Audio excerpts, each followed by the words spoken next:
5 of the Best is an opinion-based series on films which I have seen released during the chosen year.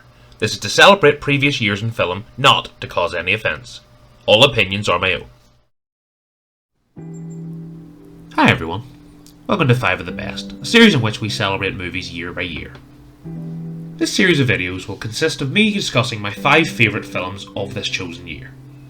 We've now reached the halfway point of the 2000s with the year 2005, so let's get into this year. Before we get into our top 5, here are a few honourable mentions from this year. Batman Begins, The 40-Year-Old Virgin, Jarhead, Green Street, Saw 2, Sin City, and The Descent. Now, let's get on to the list and start with number 5. Harry Potter and the Goblet of Fire is directed by Mike Newell and stars Daniel Radcliffe, Emma Watson and Rupert Grint.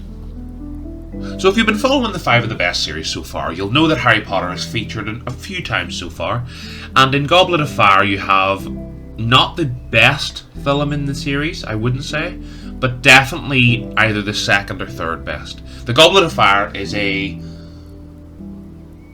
starts us down the road of the real darkness that comes in the later iterations of the Harry Potter series and story. And Goblet of Fire is the kind of ups the ante of the problems that they faced in the first 3 years of their time at Hogwarts. And Harry Potter in this one, I feel, maybe gets tried the most in his character. And I would say that this is the first film of the 4 so far that I really noticed Daniel Radcliffe's acting chops in this role. Because while Prisoner of Azkaban, I would say, is probably, or is my favourite of the films, and it would definitely be a stronger film as a whole than Goblet of Fire, I would say that Daniel Radcliffe's performance stands out a bit more in this film, and actually ongoing from this. I also think that Emma Watson and Rupert Grint as Ron and Hermione, they also seem to have got stronger, and it's kind of from here on that it's not just these child actors, they're young adults, or they feel like they're young adults and there's the emotion that they're able to convey is so much stronger than they were, I mean of course, but when they were in the younger films in the first iterations of the story. And the Goblet of Fire not only carries on some of the dark beats that start in The Prisoner of Azkaban, it also builds on it in some ways. It opens this kind of landscape, and not only is it confined to the Hogwarts grounds in this film, you have this Triwizard Tournament that takes them to a variety of locations that really expands not only the story and the lore, because what it does is not only because there is a feeling, certainly in the first 3 films, that this magical lifestyle is refined just to Hogwarts and to the school. But what they do is they incorporate these 3 other schools that come to this Triwizard Tournament, as I say, and it builds again the story, and it shows that it's not just a kind of pocket world of magic, it's a wide open landscape.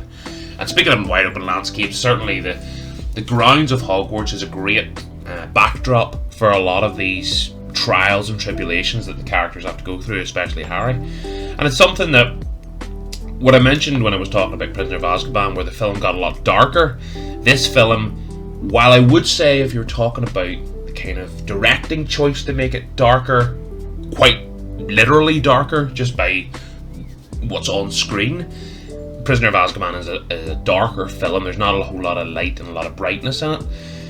Harry Potter and Goblet of Fire would be a brighter film, but there is a lot of, again, directorial choices. A different director again in Mike Newell, but what he brings is, it's more of an epic film, and I find that, especially kind of into the 3rd act, there's a lot of set pieces that are really wonderfully done, especially a scene near the end. I don't want to spoil anything, even though it's been a good wee while and you probably have seen it already if you're here, but I would imagine, I don't or I would say I don't want to spoil anything, but I would imagine that most people remember kind of the point near the end of the Triwizard Tournament and what it sets up, the story and how we move forward, and it's kind of like the last time Harry Potter is a happy film. It's kind of the last time you see characters smile, because after this scenario happens, it becomes a very dark and hard-hitting tale, and it kind of shows the midway mark. The third act of the Goblet of Fire is where Prisoner of Azkaban and the Goblet of Fire end, and where the end of Goblet of Fire to the final end of story, Deathly Hallows Part 2, ends, and it kind of tells the second half of the story. They are not these young children in school anymore. They have their quest, they have their goals, and they know what they have to do. And Goblet of Fire is a film that I had got a bit older at this point, and it was not like I didn't have to love Harry Potter. I wasn't a child that just enjoyed it for the sake of enjoying it. It was now a choice to go and see these films. And the Goblet of Fire, I was glad I did. And I would have to say, before I finish talking about Goblet of Fire and move on, I would have to say that for me, this is the peak. Prisoner of Azkaban and Goblet of Fire is where this series peaks. Because the next few films, they're not going to appear on Five of the Best. And I know some Potterheads will go, well, no! But I feel it lacks the quality that certainly The Prisoner of Azkaban and Goblet of Fire is. There's one more appearance in Five of the Best for Harry Potter, and that's where I'll leave that. But the Goblet of Fire is definitely worthwhile, and it's definitely up there as the top 2 of the Harry Potter films. Number 4. Coach Carter. It's directed by Thomas Carter and stars Samuel L. Jackson as Coach Carter. Now, if you'd have told me a while back that one of my favourite films of a year was going to be a sports film, especially a film based on basketball, something I have absolutely no affinity to, I would say highly unlikely. But then you hear that someone like Samuel L. Jackson is attached to the project and in the lead role, and you think, okay, I'm intrigued. And I'll be honest, when I went to, because I did watch Coach Carter at a later date, I didn't watch it at the time, I watched it maybe about 10 years or so ago, and when I watched it for the first time, I thought, okay, it's Samuel L. Jackson, I've heard a lot about it, and it seems to be known as one of his certainly better performances and more suited performances. So when I went into Coach Carter, I went in and I thought, let's give it a go. Let's give it a go. I can't imagine the high school basketball element will be for me due to having no affiliation with basketball. Where I was raised, it was rugby or football or hockey, or it was not basketball. That was that it was a kind of first choice sport where we are. So when it came to this, I thought, okay, I'll go in open-minded and we'll give it a go and we'll see what it's like, just on my love of Samuel L. Jackson and all the legacy performances that he has. So when I went into Coach Carter, I was very, very pleasantly surprised, and it definitely deserves the acclaim that a lot of people give it. And I would certainly say that it's definitely one of the best sporting films. Yeah, I would go as far as saying that, because the tale it tells throughout, and the dynamic between Samuel L. Jackson and the team as a whole, because Samuel L. Jackson goes into this school with a lot of acclaim himself, and his character, obviously Coach Carter, goes in as one of the best coaches, and he starts a controversy and starts the team from the ground up. Nobody is too good, nobody is a star player, they all get the same treatment, they all start from the same ground, and I found myself, after about 10-15 minutes, really into the story. And I suppose with something like this, it's either make or break. With a film like this, you either have the audience hooked straight away, or you're checked out for the whole film. And I was very, very engaged to Coach Carter. And as I say, the dynamic with Samuel L. Jackson between some of the main players of the team, some of the interactions, and actually the chemistry, and maybe for story terms, the lack of chemistry between the two at the start, and how they grow their chemistry through the film. It's a wonderful dynamic, and it certainly brings a heartwarming tale, but a hard-hitting one in some ways. Because these guys who are on the sports team, they have they have the lavish life. They're the sports players, they're the popular kids in school, blah blah blah blah. And then Samuel Jackson comes in and really rips away that, if you want to say fame, that acclaim that all those players have, and says, right, if you want to be in this team, you have to work. And Samuel Jackson, you know how good he is in a dynamic where he has to be hard hitting. He's shouting orders and he's telling them off, and it's just even in the disdain and some of the looks he gives the players in this. Him as Coach Carter is it his most iconic role? No, it's not. You know it's not. There's probably about 4 or 5 others, because he's just been about for so long and he has done so much wonderful stuff. But is it one of his best performances? I would say it's maybe his best suited character, because I do feel that certainly one of his best suited characters, because him as Coach Carter, I really can't see anyone else in this role in the way of what needs to be done. There's so much in Samuel Jackson's performances that him just standing and looking at people is part of his performance, and it comes with the kind of, he looks at people and they demand respect in nearly all of his roles, whether it be Nick Fury, whether it be Jules from Pulp Fiction, whether it be any of these big roles. He has this look that he doesn't act before he says one of these mad monologues or speeches or anything. Even his look and his presence, that's something that translates very well in Coach Carter, and that's why it's definitely one of my favourite sports films, if not my favourite, and that's why I would definitely recommend Coach Carter. Number 3. King Kong is directed by Peter Jackson and stars Adrian Brody, Naomi Watts and Jack Black. Now, when you talk about films and iconic characters that have a long cinematic legacy, certainly King Kong is probably one of the most recognisable over the past nearly 100 years. With the first King Kong film released in 1933, it really does have such a long-lasting legacy, and so many iterations of the character, with the 76 versions, the old Godzilla vs. Kong, the new Godzilla vs. Kong, Kong Skull Island, and then today we're going to be discussing my personal favourite, although I would admit I have not seen all of these iterations. Maybe there's better ones, certainly more might be more important and significant when it comes to cinematic storytelling. Certainly the early ones, I would imagine, in the 30s. Even to say that, in the 30s just shows how long ago it was, and what an achievement it was for them then. But when it comes to achievements, and you have someone like Peter Jackson attached to this, coming hot off the heels of the Lord of the Rings franchise, which already I've talked in depth on 5 of the best here, it comes with a lot of acclaim, and it comes with going in, it was marketed as Peter Jackson's King Kong. It wasn't just King Kong. It was Peter Jackson's King Kong, and that was a selling point. It's not often that when a film is released, or when the marketing is going ahead and things like that, there is the director's name is attached to it. You know, it'd be strange if you said something like... Actually, the most significant one recently would have been Zack Snyder's Justice League, because it was the selling point was the director's cut. But in this, it's completely different.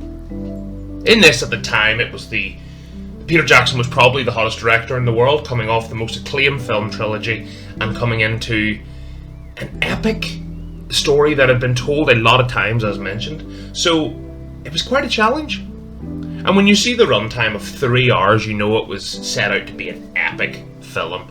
And akin to The Lord of the Rings in some ways, a lot of the beats are similar. It's a long, drawn-out story. There's a lot of locations. It's not set in the one place. It's a lot of different grand locations, grand set pieces.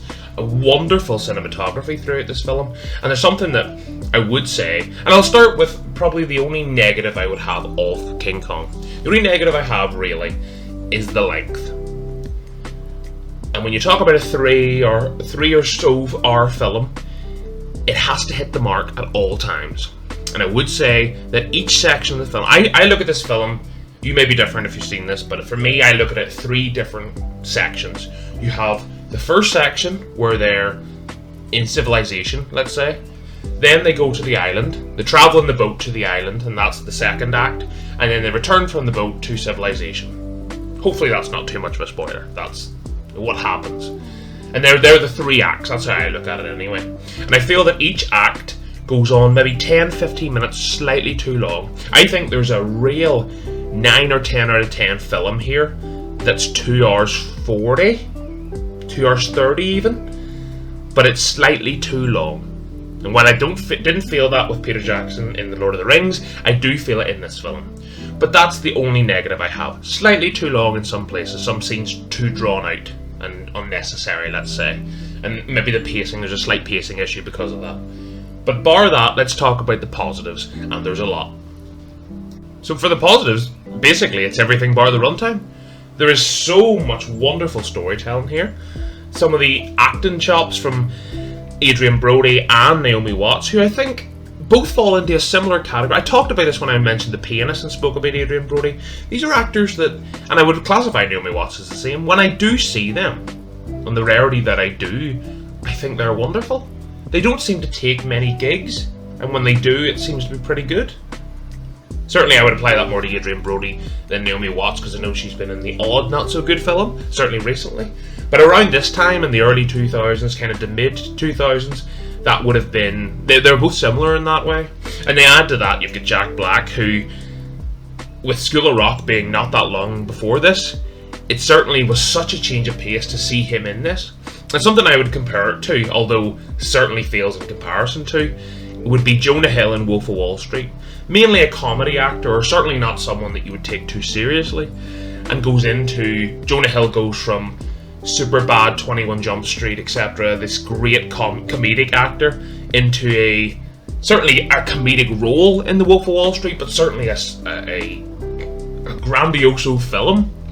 And while I wouldn't at any point say that Jack Black's performance in King Kong here is in comparison to Jonah Hill's is far superior, I would say that it's a similar kind of step, and it's also a good one, because Jack Black, again, similar, he brings comedic chops to this film, and there's a few bits that certainly he's in there for audience laughter, audience engagement, a little bit like that, but also he plays it well. He's actually, if you're talking about the most charismatic character in this film, because if you look at the leads, you've got Adrian Brody, who's kind of a hardened soldier, really, and quite emotionless. You've got Naomi Watts, who, while I think her performance and the way she conveys fear in this film does it very well, and she's a brilliant Anne in the film, I would say that the most charismatic by far is Jack Black, because he actually brings not only comedic roles, but the other actors are most engaging when they're engaging with Jack Black, if you get what I mean. But let's talk about the elephant or the monkey in the room. Let's talk about King Kong and Kong himself.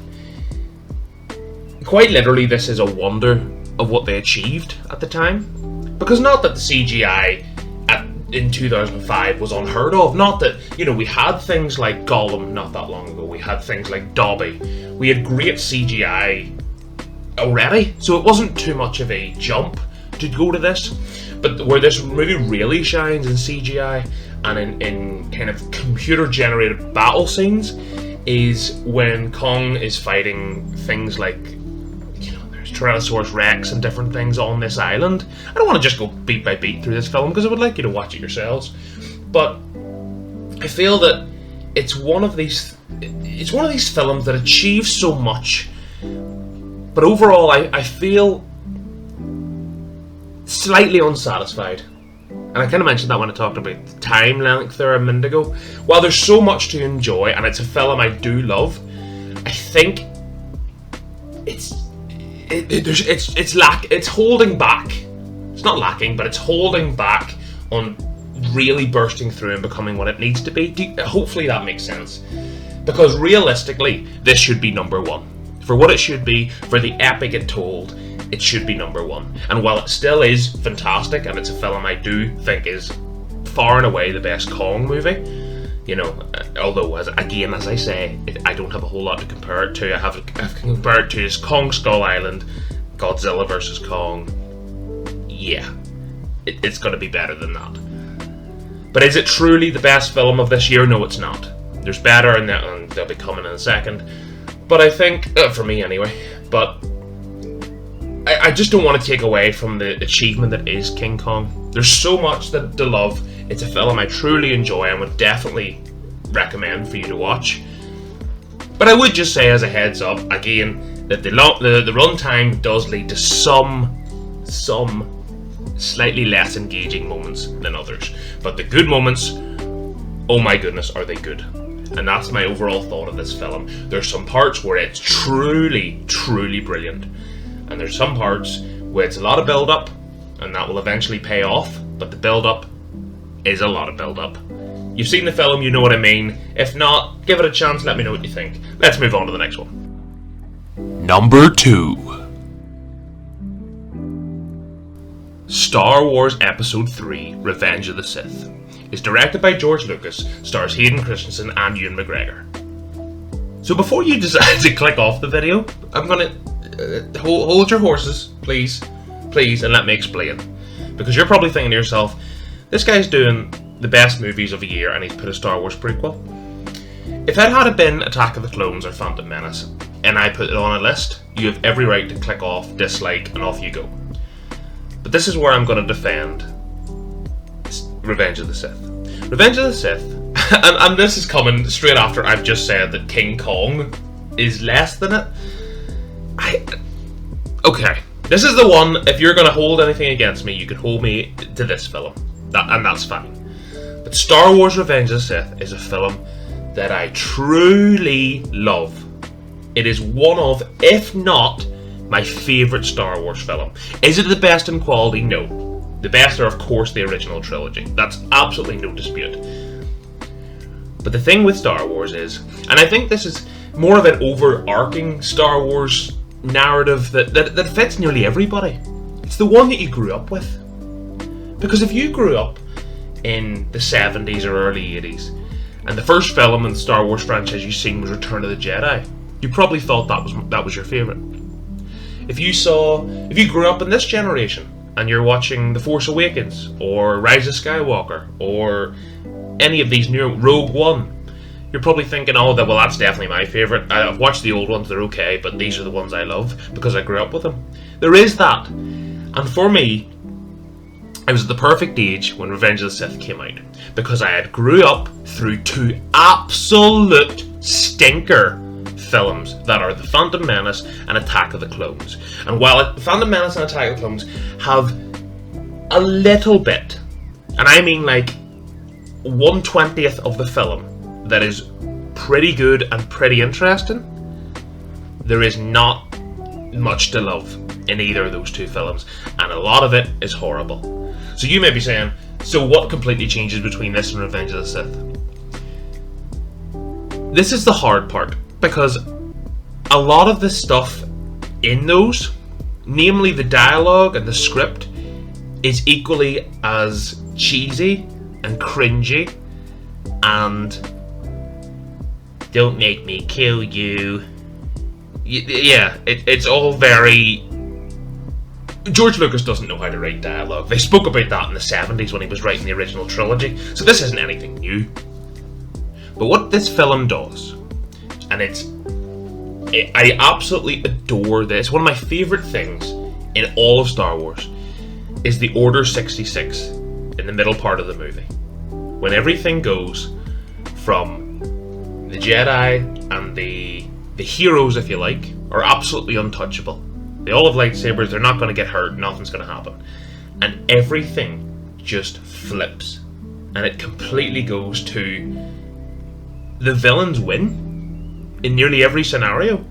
And it's something that, as a child growing up, and by the time I saw this film I was a bit older, and it was something that, when you came from, again, the Phantom Menace and the Attack of the Clones, where the threats don't feel too much like threats. The odd person to get an arm chopped off, it is Star Wars, of course, but there wasn't a whole lot of, well, the heroes are going to win, we know the heroes are going to win, that's fine. That was always the thought. There wasn't a whole lot of real threat to our characters, or something that would change the narrative of Star Wars as a whole too much. And the intrigue from the audience would have been for where we left off at the end of Attack of the Clones, and while a few elements were set up to lead us into where the original trilogy begins, there was such a gap and so many answers that needed given for where we finish and where we get all in one film. So and there was so much pressure on Revenge of the Sith, because while is it a perfect film, it's not. There is still, I mentioned the dialogue, but what it is, it's so much fun. And I know that's really, it's such a basic way of talking about a film, but that's probably I could talk and analyse it and go into it more, but it's probably the most fun Star Wars film, and then it completely hits a wall and becomes the most dark Star Wars film. Because even in the original trilogy, and some of the depths and despair that the characters go through, in that, particularly in Empire Strikes Back, there isn't a scene, I don't think, and I don't believe, that is consistently as dark as the latter half of Revenge of the Sith. What happens, what becomes of some of the main characters, and what it inevitably leads into, they do it wonderfully. And also, and this is something that is so important, not only is the engagement so good, there is not a point, basically through this whole film, because you've got the first half, as I say, that is this kind of Jedi adventures, basically. If you watch the Clone Wars series, it's akin to that, really. And then you get this latter half that actually feels something like Infinity War by the end, where everything just feels cold. And for something like Star Wars that is usually very happy, very smiley, very not much stakes, Revenge of the Sith is wonderful in its storytelling, and that is something that I did not expect, and I think it was more the surprise, and I'm still surprised today on how they've achieved it. And listen, I get it. If you're watching this and you're going, that guy has still not justified Revenge of the Sith to me, I don't like it, that is absolutely fair enough. These other films I'll talk about, and when we get to our number one, we'll talk about, and that they will be ones I actually recommend to you. For Revenge of the Sith, it's more of a personal one. It's a film that I was at the perfect age, I was in the perfect mindset, and when I go back and watch it now, I actually love it more. And that's not a knock on the sequel trilogy or the prequels that came before it. It just really is something that I personally love. And everybody has that. Everybody has their favourite Star Wars thing. Some people love The Mandalorian. Some people love the games. Some people love the comics. Some people love the original trilogy, the prequel trilogy, the sequel trilogy. All of them, none of them. Everybody loves something about Star Wars. Everybody has their own Star Wars thing. And whether you love every single thing that Star Wars has ever spouted out at you, because there's been a lot of good, there's been a lot of bad. And it's a very varied franchise as a whole. But Revenge of the Sith is just something that was just right place, right time, right mindset, and right movie. And for what it achieves, the transition from Revenge of the Sith to the original trilogy, and for me, when I look back, and if I am going to do a Star Wars rewatch, which I'm sure myself and a lot of you would do semi-regularly, I just don't watch Phantom Menace or Attack of the Clones. When I do my Star Wars rewatch, and the sequel trilogy is too fresh, that might be something maybe down the line I might go back to and watch myself. But when I do a Star Wars rewatch, it is 5 films. It is Revenge of the Sith, it is Rogue One, it is A New Hope, Empire Strikes Back, Return of the Jedi. That's my Star Wars rewatch. Because they are the films, especially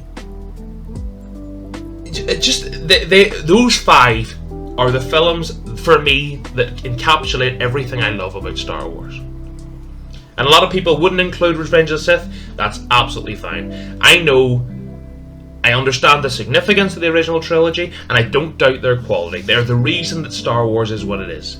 And is Revenge of the Sith better than A New Hope? Absolutely not. Is it better than Empire Strikes Back? Absolutely not. Is it better than Rogue One? Probably not. and that's a different discussion for a different day. But I just love Revenge of the Sith, and I apologise if that's not something that you want to hear, but Revenge of the Sith is a film that I think, and I know it gets a lot of love now, you know, with things like prequel memes, and it's become very memeable. I mean, all Star Wars is very memeable, but I think the prequel trilogy in particular, and this film in particular, has become a bit of a meme movie. But I find such enjoyment in this film, and while I apologise if that's not something you want to hear, I don't apologise for loving this film. Revenge of the Sith is so great. A lot of the elements explored are wonderful. Is the acting as cringy? Do it. Yes, it is. But, you like what you like, guys, and isn't that what we always chat about here? Some people like stuff, some people don't like stuff. That's how it goes. But while we talk about that, let's move on to the film that I enjoyed more than Revenge of the Sith, and that's our number 1. Number 1. V for Vendetta is directed by James McTeague and stars Hugo Weaving and Natalie Portman. And would you look at that? Natalie Portman has made it into not only number 2, but number 1 of this year's list. Big round of applause for Natalie. Go on, girl! But while her performance in Revenge of the Sith as Padme is, "But Anakin, I loved you," yeah, her performance in V for Vendetta, and this film as a whole... Right, let's get into it. V for Vendetta is a film that is amazing in what it encapsulates. It encapsulates a wonderfully painful and awful situation for every character involved, bar our main character V. This dystopian British government in the future that's so criminal. The whole film feels so criminal, bar our heroes. And that's something that, it's not like there's good on either side and there's a few heroes here, you know, people on the inside. There is only V and Natalie Portman's character. They are the two characters. And V voiced, I would say played, but really voiced because you never see him unmasked, voiced by Hugo Weaving.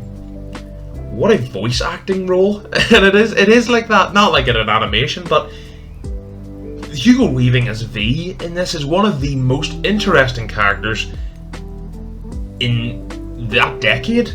In the decade of the 2000s, V in V for Vendetta is one of the most intriguing characters and one of the most, what would be the word? Character to root for? Someone you want to win. You want to win. Whereas Natalie Portman, there is more of an empathy. She is kind of a word I use so much in these videos, a surrogate for the audience. She is one that has been thrown into this awful situation, and she, again, with the audience, there's a real connection there. But for V is our hero. V is our guide through the light.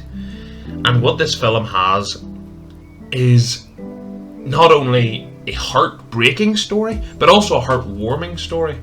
A story of courage, a story of triumph, but also a story of pain and suffering. And it's something that is it's so well achieved. The film achieves so well in what it wants to be. The set pieces, the cinematography, but not only just that, just the overall feel. And I say that sometimes, the feel of a film is just unbelievably engaging.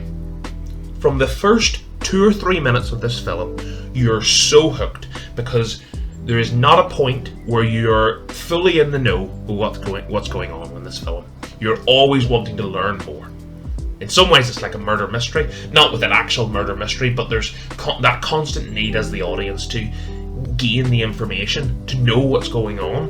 And the director does this wonderfully, and the screenwriters, where they kind of dangle the carrot and they tell us, you feel like you're fully there. You get to a point in the film where you go, okay, right, I know exactly what's going on, I know what needs to happen, I know where we are, I can predict what's going to happen, and the rug gets pulled out from under us. And the storytelling in this film is near perfection for what the film wants to be, for what V for Vendetta wants to achieve as a film. it does everything right. And in Natalie Portman, I love it, you've heard me talk about it already, but her coming off the heels of the prequel trilogy, where whether you enjoy Revenge of the Sith like I do, or if you completely hate all three films, her performance in them is the same dialogue as the rest of the characters. But there was a thought, is this going to ruin her career? Is she a nothing? There's no hope for her now. And in the same year that Revenge of the Sith comes out, you get V for Vendetta. To this day, for my personal opinion, I know a lot of people will say something like Black Swan, and while she is great in Black Swan, I think her in V for Vendetta, and the emotion and the care and the dedication she puts into the role, wonderful performance. And it doesn't get talked about nearly enough. And just in general, that leads me on to talking about this film as a whole. V for Vendetta does not get discussed enough when you're talking about the true greats of cinema. It is one of my favourite films, undoubtedly.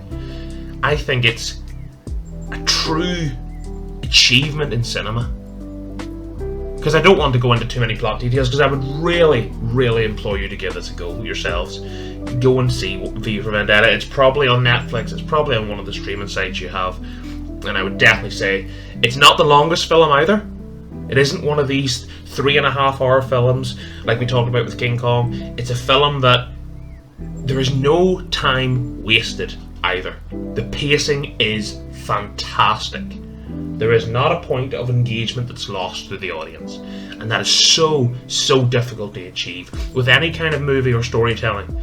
To have the audience engaged for the entirety, well, for me personally, and like every other film, it's subjective. Maybe some people will watch V for Vendetta, it's not for them.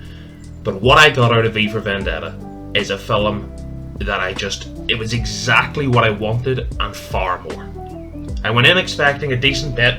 I didn't mind Natalie Portman going into it. Hugo Weaving I liked, obviously, in his other roles, things like The Matrix or Elrond in Lord of the Rings. But I wasn't going in thinking, okay, I'm going to watch it for him, or for Natalie Portman for that mind. It was more, I had heard about the film, seen it, and I just read the plot synopsis and thought, okay, seems semi-interesting.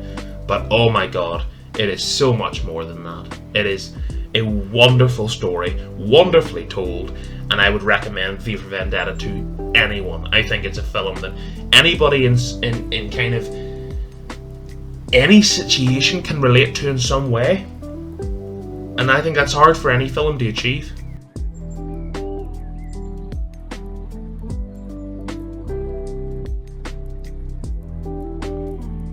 And when it came to the year 2005, I had pretty much it set in my head that I was going to really annoy all you guys and put Revenge of the Sith as number 1. And I did. I had that set. But then I went, and I remember how much I loved V for Vendetta, and it was always sitting at number 2 on this spot, for this list. But at the last minute, I decided, you know what, I'm going to rewatch V for Vendetta, because I remembered how much I truly loved it, but I wanted to see did I enjoy it more than Revenge of the Sith, and you know what, I absolutely do. I think it is a true wonder of film. It's so engaging, so brilliant, so great at everything it wants to be and achieves to be. I think I've said that about 3 or 4 times now. Hopefully that makes sense. V for Vendetta is a wonderful film, and I would really recommend it to all of you. All of you, if you get a chance, please give V for Vendetta a go. It might not be your favourite film ever, but I think it's hard to deny the quality that this film shows. And that's why it's absolutely my favourite film of the year 2005. So now we've reached the end of the year 2005, and we're halfway through the decade of the 2000s, and we've seen some great films so far. And this year, 2005, has been one of the, I would say, middle of the road years for film. Not absolutely wonderful, bar things like V for Vendetta and King Kong were the true kind of epics of this year. Revenge of the Sith is truly a personal one, and I get if that might not even be in your top 20 for if you were doing a list of 2005, and I get that. But things like Coach Carter and Goblet of Fire that we've discussed here, a year of quality but not quantity of quality, and that was something that a few years will be like that, undoubtedly. But overall, I think 2005 has been a very strong year, and probably isn't going to be, and probably already hasn't been, the best year of the decade, if we put it that way. But I think as we come into 2006, 2007, and even all the way to 2010 as the months go, I think there's some real big years coming up, guys. Real big years. Years that have, you know, when at the start we have our honourable mentions, and that can be a few films, that could be 5 films, that could be 2 films, who knows. But there will be years, and I want to prepare you for this, because there will be years that have over 10 honourable mentions, because there's so much quality. And remember, as always, I say this sometimes, but I haven't seen every film. I don't live a life that I see every single film that's released every minute of every day. Especially 15, 17 years ago this would have been. Yeah. So this is more, as I went into 2010, I've seen a lot more films. And these 2000s ones, I haven't seen every film released. I do admit that. And if there's a film you absolutely love, and it's not even an honourable mention, either I just haven't seen it, or I've particularly not liked it to the point where it's not included. I would imagine if you truly love it though, and it has the real quality, and I just haven't seen it, that's why it's not on the list. In some capacity, whether it's an honourable mention or that. But these are just what I've seen. These are just the films I remember loving of each year, and there was so much to love in this year. I did deliberate a little bit between 3, 4, and 5, because Coach Carter and Harry Potter Goblet of Fire, I flipped them around a few times, because Goblet of Fire is definitely my second favourite, as I said, of the Harry Potter films. Coach Carter is probably the best sports film, as said. King Kong, it was hard to place King Kong. Did I put it above Revenge of the Sith? Did I put it below Coach Carter? It was a hard one to place, because as I said, I do absolutely love it, and I think that it's truly wonderful in what it achieves. But it's just that runtime and the pacing that kind of drops it down a few beats for me. Or else it might have been if it was perfect pacing, and as I said, if it had been 2.5 hours or 2 hours 40 even, I think it would have been a competitor to go with V for Vendetta for the top spot. But V for Vendetta, perfect pacing, perfect achievement, perfect film for what it wants to be, and that's why it was definitely, you know, that's why it was 100% getting the #1 spot. But yeah, that's the end of 2005. Next month we'll have 2006, funny enough, because that's the next year, and we go year by year. You know how it works, why am I explaining that? Anyway, I want to thank you guys so much for taking the time out of your day, for watching yet another one of my videos. If you want to stick around, you want to hear more about me talking about movies, whether it's initial thoughts, whether it's anything else that's on the channel, or whether it's continuing the 5 of the Best series, these will be uploaded. I plan to keep these uploaded on the 1st of each month, ongoing, so every month we'll get a new year. 5 films, big chats about them, and just celebrations of years of film. If you enjoy that, you enjoy listening to me, a subscribe and a like would be oh so beautiful, and I will hopefully see you in the next one. Bye guys. Thanks for taking the time to watch this video. Before you go, here are some of my other videos. For updates and information on upcoming videos, the best place to find us is my Twitter. Much love everyone.